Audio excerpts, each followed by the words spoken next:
KOESDIHARJO. I'm from Sumber Junior High School. In this fantastic morning, I will deliver a story with the title The Lost Temple of Roro Jonggrang. So, let's enjoy the story.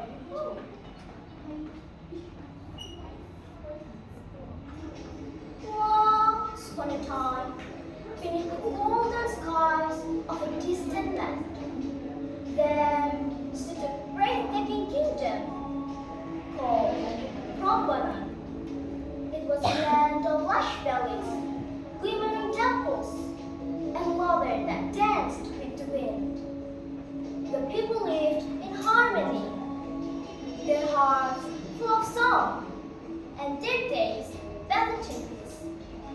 But shadows were steering beyond the mountains.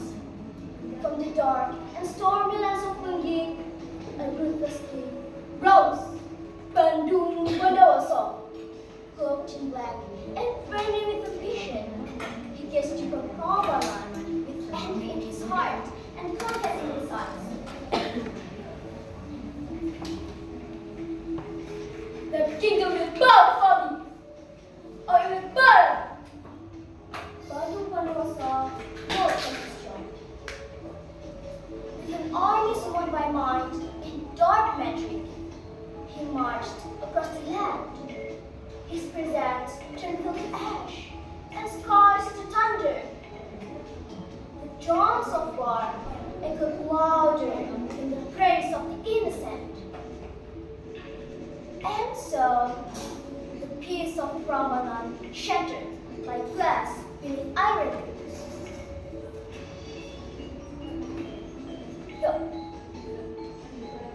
In the end, Prambanan fell.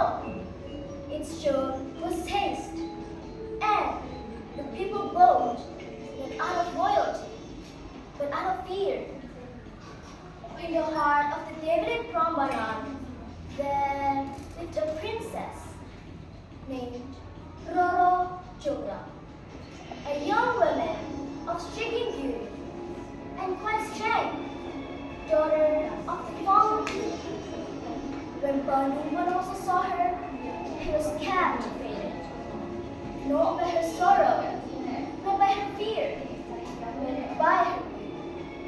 And in that moment, he made a new demand, not to his army, but to her.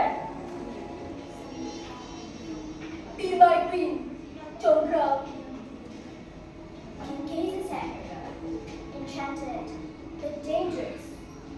Roro Jonggrang stood tall, her eyes tinted, despite fear in her heart.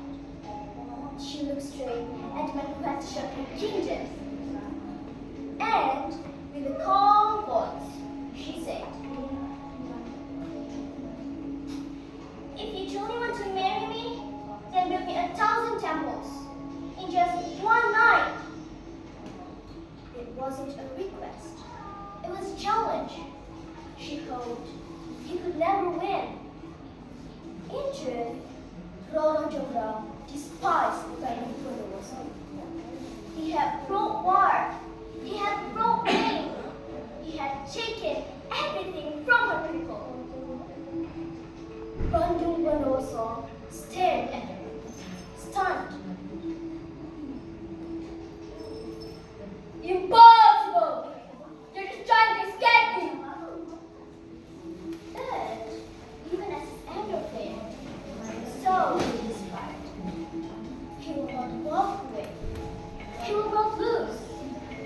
Bandung Bondowoso raised his hand to the dark sky and shouted into the wind. A command only the spirits would hear. The ground trembled. From the shadows, the genies appeared. Whoosh, whoosh, ready to serve their master once more. "Begin! Build the temples! And we lost one!"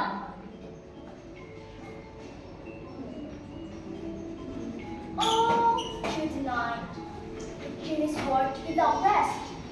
Stone by stone, tower by tower, they built with impossible speed. Their hands moved like their magic lit up the dark sky. Roro Jonggrang's heart raced. She was terrified, truly terrified. If she did nothing, the final temple would be complete, and she would be forced to marry the man who had destroyed everything she loved. But then, a spark of courage lit her mind. She turned to her way insinuating and shouted, "Quick! Bring all the mortals and destroy you can find! Hurry!" When everything was ready, they would create a tree, burning straw to create thick smoke that looked like early morning mist. Pounding mortars to sound like villagers starting their day. There was one thing she knew for certain. The trees were afraid of sunlight. They would panic. They would run. And the final temple would never be finished. It worked. The sky was too dark, but the chimneys full with glowing fire and the echoing songs of mortars. Push, push. Believed the sun had risen. From afar, Bandung Bondowoso watched in disbelief and then rage. "You cannot fool me, Roro Jonggrang! I have built 999 temples! I only need one more!" His eyes were burned with fury. His power surged. If I cannot have you, then you will become the final temple! Before she could move, his magic struck. A blending of light, rising, swirling, wrapping around her like a curse. In seconds, she was gone. Roro Jonggrang was turned to a stone. Her face forever frozen in sorrow. And the final temple still stands to this day in Prambanan, Central Java. They call it the Roro Jonggrang Temple, a monument of bravery, trickery, and the love that was never returned. And so, the story of Roro Jonggrang reminds us that true love cannot be forced. Even the strongest power cannot give it a brave and clever heart. Thank you for listening to the story of Roro Jonggrang. I hope you enjoy it and learn something from it. Remember, be kind, be brave, and always use your heart. And mind wisely.